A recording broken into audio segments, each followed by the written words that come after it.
Bom dia a todos! E antes de prosseguir com o livro do Levítico, eu faço esse vídeo depois que participei de uma semana de missão popular na zona rural e numa comunidade em que estive acompanhando, eu encontrei uma devoção muito forte à Imaculada Conceição. Inclusive, essa comunidade costuma cantar o Bendito. E eu achei muito forte, porque na música, a letra simples, mas trata de coisas tão profundas da Mariologia e me chamou a atenção. Então, eu vou colocar um pouco o Bendito que eles cantam lá e depois fazer uma meditação bíblica, retornando ao livro do Gênesis, capítulo 3, terceiro capítulo do livro do Gênesis, no versículo 15, de modo especial. Em nome do Pai, do Filho e do Espírito Santo. Amém. Divino Espírito Santo, iluminai-nos. Divino Espírito Santo, iluminai-nos. Divino Espírito Santo, iluminai-nos. Nossa Senhora, sede da sabedoria, rogai por nós.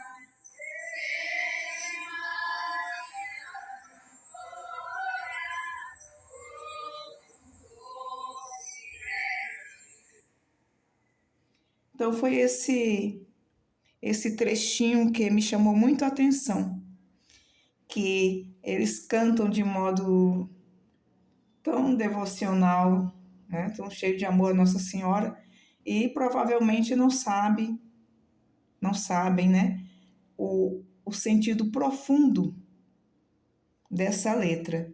Então, eu me lembrei do capítulo 3º, como eu falei antes, do livro do Gênesis, que vem trazer para nós a culpa original.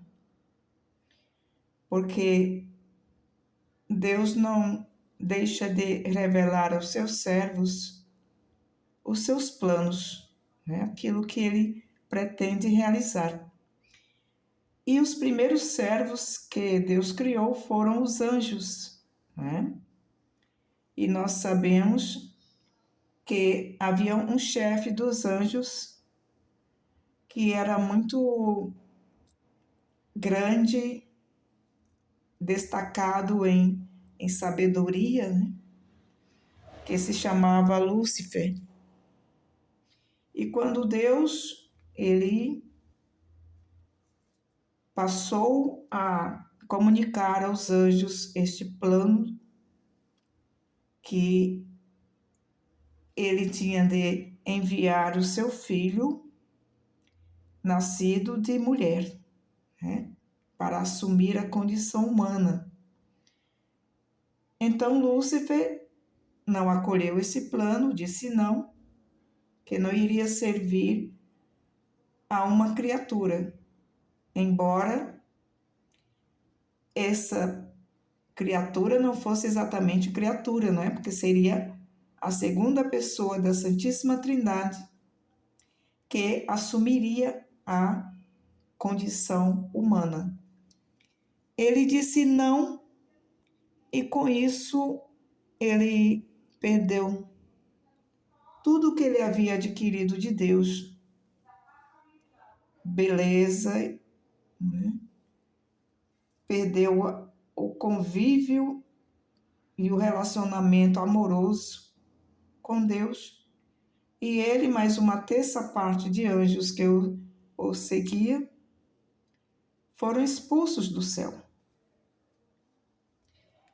Então, esse bendito, ele diz que se Maria não fosse imaculada, todo mundo se perdia. E realmente é assim. Por quê? Porque Lúcifer, quando ele foi expulso do céu, ele passou a perseguir as criaturas humanas, né? E as primeiras criaturas que ele perseguiu foram Adão e Eva. E é exatamente o que conta no terceiro capítulo do Gênesis, né? Que a serpente, o astuto de todos os animais, essa serpente passou a seduzir Eva, né? Com ideias, até que conseguiu que Eva desobedecesse a uma ordem estabelecida pelo seu Criador. E a partir daí entrou o pecado original, né? Porque todo nascido de mulher herdou de Adão e Eva o pecado original, da desobediência a Deus, né? Então aí foi uma espécie de vingança do inimigo, do maligno, né? Se vingando de Deus, porque Deus o havia deixado de lado, né? Na sua soberba, na sua arrogância e tudo mais. Só que quando Lúcifer deixou de ser anjo, né? Passou a ser um demônio, né? Um inimigo de Deus, ele não teve mais acesso aos planos de Deus. Ele pensava que havia derrotado o plano de Deus porque toda mulher havia sido manchada pelo pecado, a partir de Eva, né? Pecado da desobediência. Nesse caso, toda mulher, né? Todo ser humano, nascido de mulher, estava com esta mácula. Então, isso não seria possível que a segunda pessoa da Santíssima Trindade pudesse realizar este plano de assumir um corpo, de nascer de mulher, porque todas as mulheres estavam contaminadas com o pecado original. E nesse versículo 15 é que o demônio, na sua ignorância, foi derrotado. Porque o Senhor afirma que poria ódio entre o demônio e a mulher, entre a descendência dessa mulher e a descendência do demônio. E que essa mulher iria ferir a cabeça do demônio, ao passo que ele feriria o calcanhar dessa mulher, quer dizer, causaria sofrimento. E esse bendito diz exatamente: se não fora isso, digamos assim, esse plano B, né, de Deus, de ele pensar em criar alguém isenta dessa mancha original. Para o demônio isto era impossível, porque todos os homens e mulheres, né, da terra estavam contaminados com o pecado, herdeiros de Adão e Eva. E Deus, na sua infinita bondade, ele cria Maria, imaculada desde o instante em que ela foi concebida.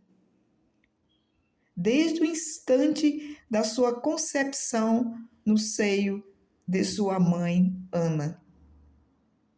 E foi isso que muitos teólogos, durante muito tempo, não sabiam como poderia ter acontecer isto, já que a redenção do ser humano aconteceria, como aconteceu, com Jesus no alto da cruz derramando todo o seu sangue e ressuscitando em seguida. Então, um franciscano que defendia a teoria, né, o ensinamento, a escola franciscana defendia isso também, que Maria era imaculada. Então, um franciscano chamado João Duns Scott, ele, iluminado pelo Espírito Santo, ele conseguiu convencer todos os outros teólogos contrários que achavam que não era possível que Maria fosse imaculada antes da redenção de Jesus. E ele simplesmente ele falou: Deus pode, Deus quer, Deus faz. Então Deus pôde, Deus quis e Deus fez com que a Virgem Maria fosse concebida sem a mancha do pecado original antes mesmo de Jesus ter vindo ser gerado nas suas entranhas pelo Espírito Santo. Então foi por